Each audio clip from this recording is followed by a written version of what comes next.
And a very warm welcome back. Salarah here, and we're well on our way now into 2026.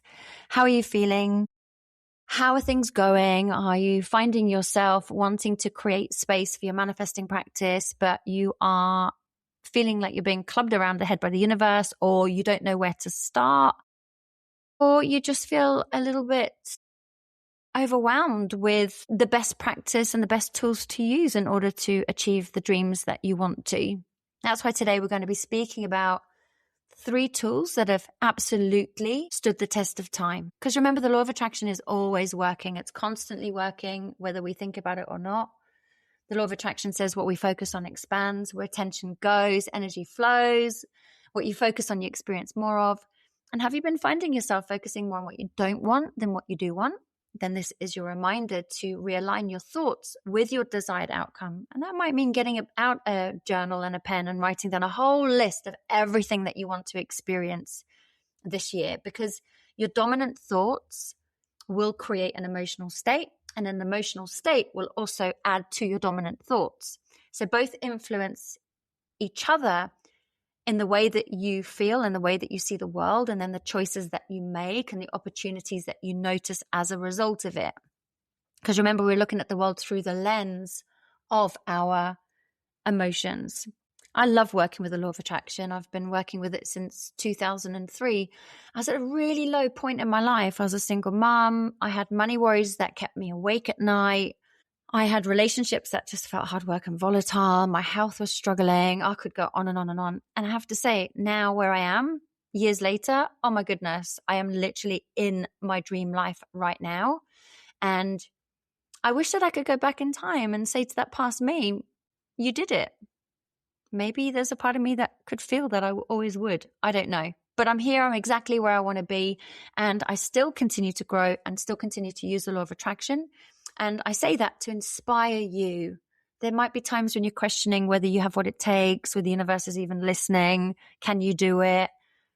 Yes, you can. And yes, you do have what it takes. And yes, the universe does want you to have everything that you desire. And it's important to know that. It's also important to be an active participant in your experience and show up for yourself consistently is super, super important. It's about kind of gaining and creating that traction. That's why I want to share these tools with you today. So you can choose one and you can show up for it in the best way possible. You can do all of them if you like, but you can pick one and put your heart and your energy and your soul into it. And that's when you're going to start to notice some beautiful results in different areas of your life. I've been using it for love, money, relationships, health, wealth, holidays, healing, life purpose, you name it. And if I haven't got the results that I want, it's not because the law of attraction isn't working. It's because I have deeper healing work, because somewhere in my mind, in my body, and in my emotions, my nervous system, wherever it might be, I'm sabotaging my success somehow. That's why doing the deeper work alongside the planting of new seeds and the watering of this beautiful garden is so super important. What I do want to mention is that the law of attraction isn't about bypassing the real work. It doesn't mean you just think about what you want and the universe is just going to bring it to you on a plate. It's not about just getting loads of stuff for free and actually not doing anything. So it's not about laziness. It's not about greed. It's not a reward or punishment system either. It's certainly not about forcing results, but it is about learning and having fun and enjoying the process, learning how to work with your mind, how to heal your emotions, and how to do all of this on purpose so that you can move in the direction that you want to experience. Because let's face it, pushing and forcing doesn't get the results that we want. If it does get the results that we want, they're very temporary and they're hard work. And then we have another fear when we have them. So we cling on even more, worrying that we're going to lose what we've now got. And it just becomes hard work.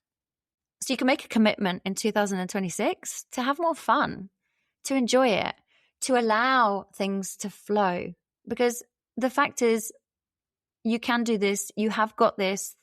The universe wants to help you and will always bring you the right information and the right teachers at the right time to help you move to your next level. So the 3 tools we're going to be talking about today are scripting, gratitude, and visualization. Using these tools, it's going to be really important to use them in a way that feels natural, but also enjoyable. So it might take a little bit of practice, but you can certainly set that as an intention. So let's dive into visualization. It's a practice of mentally rehearsing the reality that you want to experience. So it's about getting clear on what you want and then mentally rehearsing it in your mind. Now, for those of you who don't visualize in the same way that others do, and it creates a lot of frustration for you, hold tight because I'm going to be addressing that. Visualization is where you create a scene in your mind of an outcome that you want to experience, but you do it as if it's already real, as if it's already happened. So it's almost like you're remembering a memory of something, so that your body and your emotions are almost like trying it on for size, if you like. Just like you go into a dress shop or a suit shop and you try something on, you go, oh, yeah, I really like that. Or, oh, no, I'm not too sure about that. And maybe I'll have something a little bit more like this or like that. Visualization can be really helpful for you to get clear on what it is that you want. It's like giving your subconscious mind a bit of a preview of the life that you want and that you're working towards. So this is the important bit. If you give your subconscious mind this preview and you're actually really enjoying it and you're eliciting all the feelings as if it has already happened and you're having fun with it, then your nervous system and your subconscious mind is going to stop treating it like a threat. Because remember, if you've listened to some of my other episodes, is if something is unfamiliar, whether it's good for you or not, your nervous system is going to find a way to block it.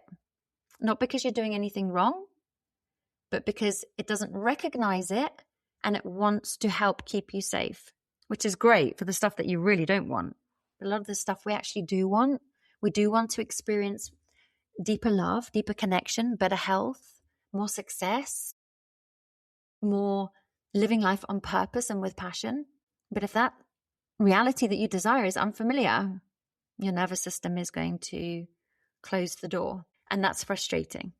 And that's why I love visualization, because it helps to prepare your nervous system. It's showing your nervous system what it is that you desire in a way that when it comes, it's familiar to your nervous system. So your nervous system doesn't block it. So you're kind of training your nervous system in a way. And this is where everything that you want and everything that you desire, it becomes a genuine possibility, rather than it just feeling like a pipe dream or some pretty pictures on your vision board that don't actually end up manifesting into anything. This is where they absolutely do. And it takes a little bit of training of your nervous system. And that's what visualization is all about. But it's not about forcing the universe or pleading with the universe or bargaining with the universe. It's not about pretending either, like happy, clappy, Pollyanna, that kind of toxic positivity that everything is perfect. Because when we force, when we bargain, when we pretend, the energy is very incongruent and more likely coming from a place of fear anyway. And of course, fear is low vibration and it attracts more of the same. So it's not about burying your head in the sand, but it is about training your focus. And when you repeatedly bring your attention to where you are going, not where you're coming from, so what you want rather than what you don't want, you start spotting opportunities, you have amazing ideas, you become super creative, and the right people come along your pathway at the perfect time. This is where you are synchronized with the universe. Everything happens in the perfect time and space sequence. You actually feel good about it as well. So if something doesn't happen straight away, you trust that everything's aligning in the perfect time, and you just enjoy the process leading up to your manifestation.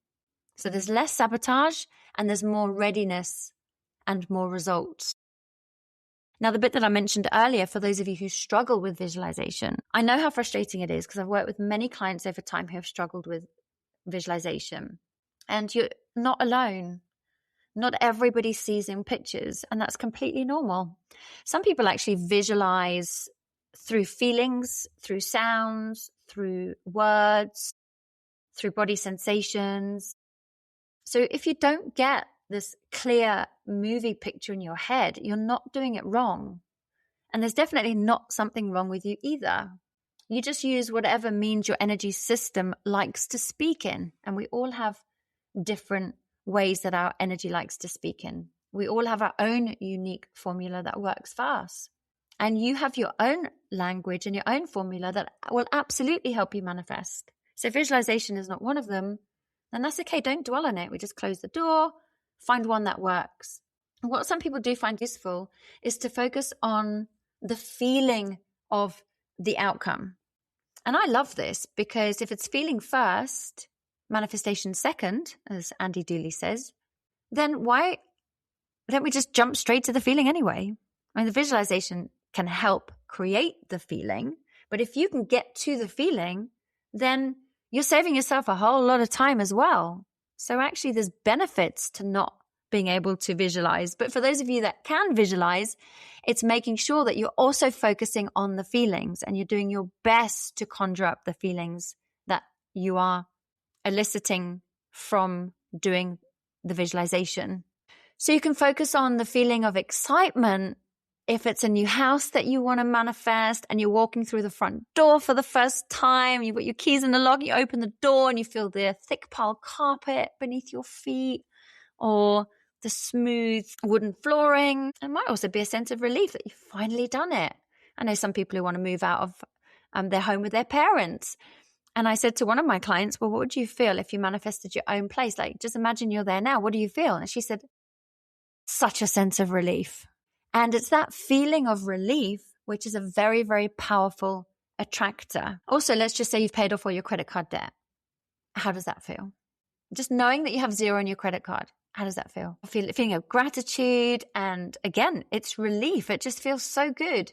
Think of the thing that you want and focus on the feeling that you will have once you've got it. So if you can't visualize, then that's really okay, because we're working on feelings and people use visualization to help them create the feeling. So what you're doing is you're bypassing that and you're going straight to the feeling, like I said, because the universe speaks in emotions and you do too, which is great. So the goal is definitely not perfect pictures at all. Now let's go into the second one. This is one of my favorites. I do a bit of scripting every single day and I absolutely love it. So this is the act of writing down everything that you want to experience as if it has already happened. So for example, every morning I will write down what I've achieved in my day as if I have already achieved it. So for example, the client coaching sessions that I have, the spacious lunch that I spend with my lovely dogs, sometimes go out for walks.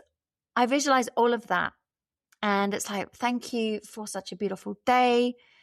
Great sessions where I help people to make powerful breakthroughs. Beautiful, spacious lunch where I got to relax and listen to the birds and take the dogs for a walk, and achieved so much in the afternoon, tick loads off my to-do list, feeling super productive. So whatever it is that you want to experience, you write it down as if it has already happened. And I love it when I look back and I go, oh, that happened. Yay. Sometimes not all the things happen because I might throw in something that I want to manifest, whether it's opportunities to share my work further afield or anything else. I'll just throw something else in there that not always happens overnight.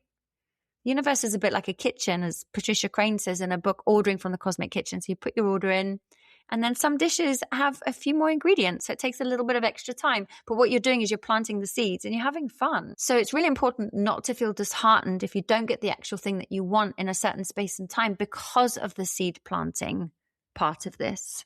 This is all about energy building. It's really exciting because what you're writing down is popping a little seed in the ground. And then over time, every day, whether visualization or gratitude or other tools, you're watering that beautiful little seed. Eventually it pops through the soil. As you keep watering it, you keep enjoying it. It turns into a flower, a tree, or a bush, whatever it is. So we're planting seeds in the scripting and we're having fun and enjoying the process. So scripting is about writing your goals, your dreams, your desires as if they have already happened. You can do it daily. You can do it monthly. You can do it quarterly. You can do it annually. And one way that I teach in my Law of Attraction teacher training is to write a letter to your fictitious pen pal. My fictitious pen pal is called Susie. And I'll write her a letter, like a little update, like, oh my goodness, Susie, you will never guess what's happened. And then I'll go into this big, long letter about every wonderful thing that's happened in my life. So all the stuff I want to manifest as if it has already happened. And I go into loads of detail, what I think, what I feel, the impact that it has here and there. I always feel so positive and uplifted once I've done that.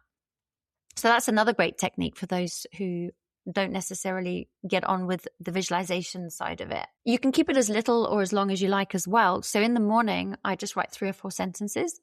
But there's also time where I'm like, right, I want to get into some more energy of this. I want to get into some more detail of this. I really want to kind of conjure up more energy. I want to feel this experience more. And that's when I might write a page of A4 or even more. So there's no right or wrong way to do it. You can keep it simple, keep it specific, or you can go into as much detail as you like. And the more fun that you have with this, the more your nervous system sees this as completely normal. And when the time comes for this to manifest in your reality, you're not going to sabotage it. So if you haven't tried scripting, I definitely recommend trying it. And you can enter into the scripting through I'm so happy and grateful, and then finish that sentence. You can enter into it by the pen pal letter, which some people find a little bit easier to get into. And the main thing is not to overthink it. Now, the third one, which if you just did this one alone, your whole life would change. The attitude of gratitude. Those who have a grateful heart always attract more to be grateful for. And when gratitude becomes a habit, life starts to feel more abundant. It starts to feel more magical. You'll start to attract more and more and more to be grateful for. But what is the attitude of gratitude? So it's the habit of expressing sincere appreciation for the small things, the big things, and doing it regularly. So it doesn't just have to be a journaling technique in the morning or in the evening. You can do it throughout the day.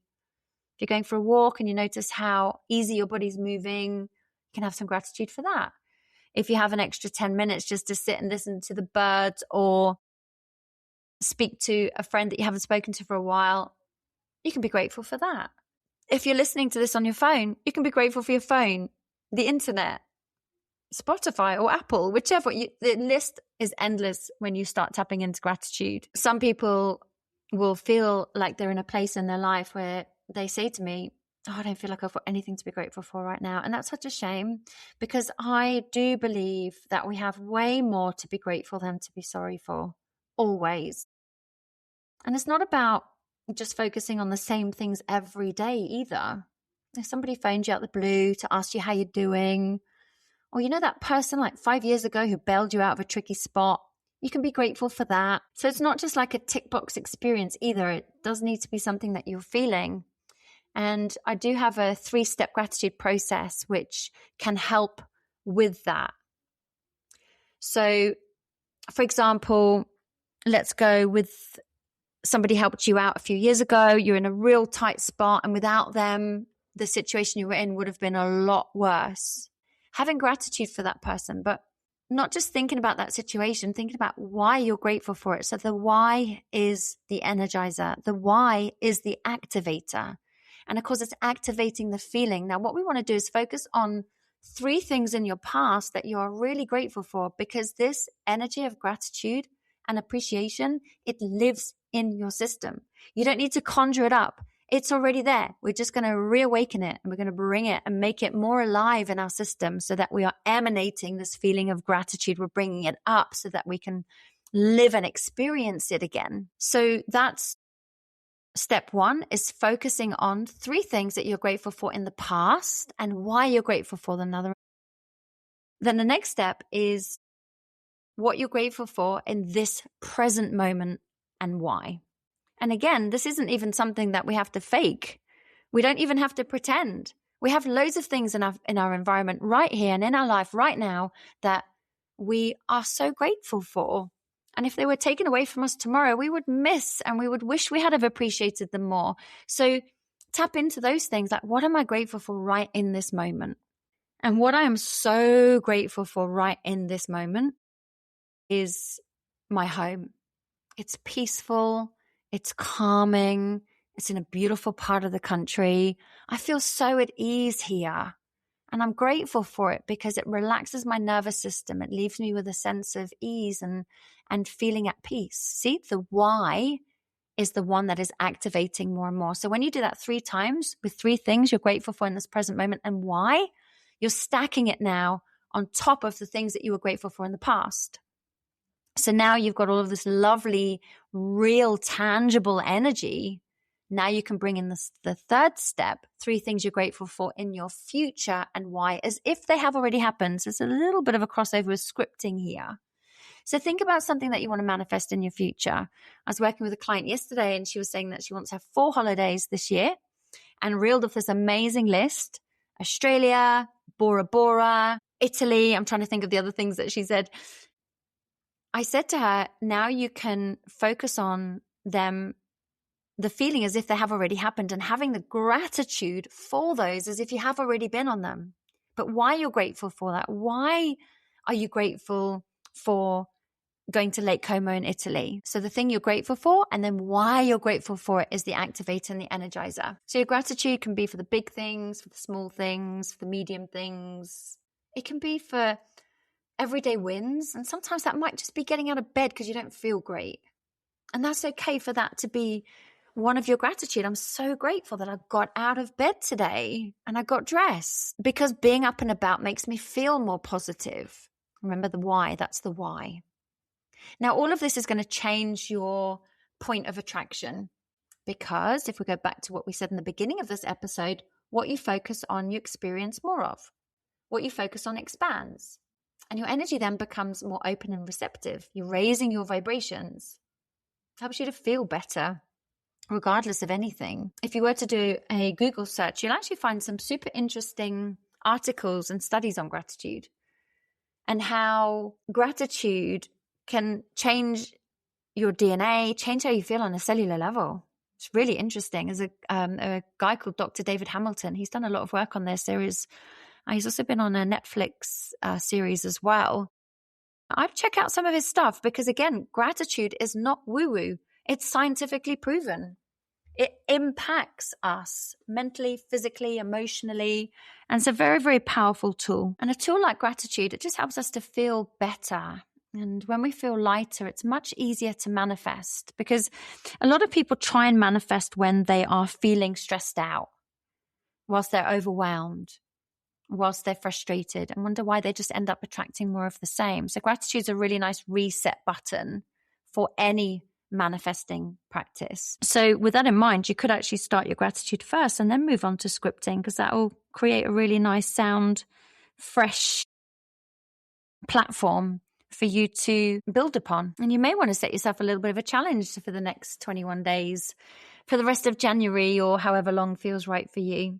And you can either choose one of these, your scripting, your gratitude, your visualization, using these really awesome, tried and tested, timeless techniques. Because what you put in, you will absolutely get out. And that is for certain. This isn't just something that I'm just saying on a podcast just to make you feel better. I'm living and breathing this, and I see other people living and breathing it too. And if it's available for me, it's absolutely available for you as well. Just choose one and make a start on it. If you would like some one-to-one help, I'd absolutely love to support you. So feel free to reach out, Salarah at salarahstarre.com, or visit my website. I'll put some links in the show notes. If you would like a little read on how to reset your energy, I will pop a link to my free ebook as well. You can download that too if you want to take a little bit of a deeper dive, if you feel like you're kind of hitting a bit of a roadblock, you want to focus a little bit more on healing. And I've also got some guided meditations on Insight Timer to support you in your journey as well. I will be back with you the same time next week. I love being with you and sharing this wisdom and knowledge. And in the meantime, if you want to reach out and just let me know how these episodes have helped you, if there's anything else that you would like me to share, or if you have any questions, then I would absolutely love to hear from you. Salarah at salarahstarre.com. Anyway, for now, I will be back with you same time next week. Take care. Lots of love. Speak to you soon.